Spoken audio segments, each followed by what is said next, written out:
আওয়ামী লীগকে আর রাজনীতি করতে দেওয়া হবে না, বললেন ইশরাক হোসেন। বাংলাদেশে আওয়ামী লীগকে আর রাজনীতি করার সুযোগ দেওয়া হবে না বলে কঠোর হুঁশিয়ারি দিয়েছেন বিএনপি নেতা ও ঢাকা ৬ আসনের ধানের শীর্ষের প্রার্থী প্রকৌশলী ইশরাক হোসেন।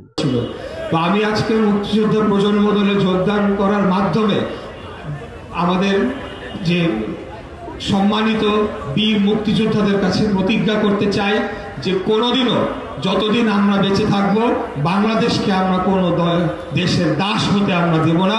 আমরা আমাদের লড়াই, আমাদের সংগ্রাম, এটা আমরা চালিয়ে যাব। এর পাশাপাশি বাংলাদেশ যদি মাথা উঁচু করে দাঁড়াতে হয়, তাহলে গণতন্ত্রের কোনো বিকল্প নাই। আর গণতন্ত্র প্রতিষ্ঠা যদি করতে হয়, তাহলে জনগণের ম্যান্ডেটের বিকল্প নয়। আর জনগণের ম্যান্ডেট যদি অর্জন করতে হয়, তাহলে একটা নির্বাচনের কোনো বিকল্প নাই। তাই আজকে যারাই নির্বাচনকে পেছানোর ষড়যন্ত্র করছে, পতিত স্বৈরাচার খুনি হাসিনা ভারতে বসে তার গুপ্ত সন্ত্রাসীদেরকে দিয়ে ছোটখাটো সন্ত্রাসী কার্যক্রম চালিয়ে তারা মনে করছে যে নির্বাচনকে পিছিয়ে দিবে অথবা তাদের অস্তিত্বকে টিকিয়ে রাখবে। আমি বলতে চাই যে যদিও বলা হয়ে থাকে আওয়ামী লীগের নেতৃত্বে মুক্তিযুদ্ধ হয়েছিল, কিন্তু এই প্রজন্মের একজন নাগরিক হিসেবে বলতে চাই, এই বাংলাদেশে আওয়ামী লীগ নামক যে দলটি রয়েছে সেটি নিঃশেষ হয়ে গিয়েছে, এটি শেষ হয়ে গিয়েছে। আওয়ামী লীগ নামে কোনো দল, যেটি আমাদের প্রধান অতিথিও ইতিপূর্বে বলেছে, এই নামে বাংলাদেশে রাজনীতি করার অধিকার রাখে না, আমরা রাখতে দিব না।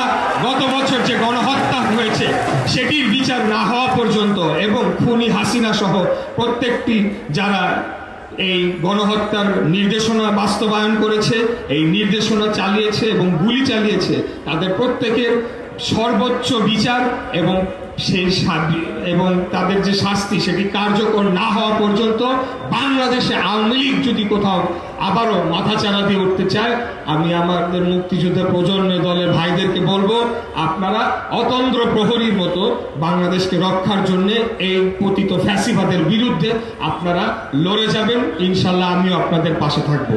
শনিবার 22 নভেম্বর দুপুরের দিকে রাজধানীর কেন্দ্রীয় শহীদ মিনার চত্বরে মুক্তিযোদ্ধা ও মুক্তিযুদ্ধের প্রজন্ম আয়োজিত এক সমাবেশে বক্তৃতাকালে তিনি এসব কথা বলেন।